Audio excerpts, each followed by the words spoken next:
Hello! Today we will be making an interactive game like this for kids. Let's see how to make this in Scratch. I'm going to sprite area. I'll select this tree and it will be added in my game. I'll increase the size of this and I'll attach it here. Next we need apple, so I'm getting it again from the sprite area. First we'll code for the tree.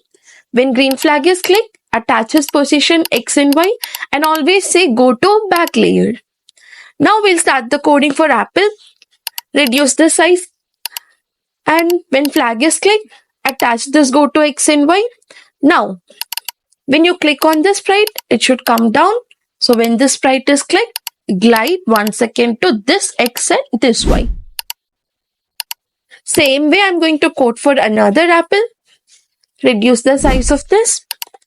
When green flag is clicked, put him where you want and attach this go to X and Y.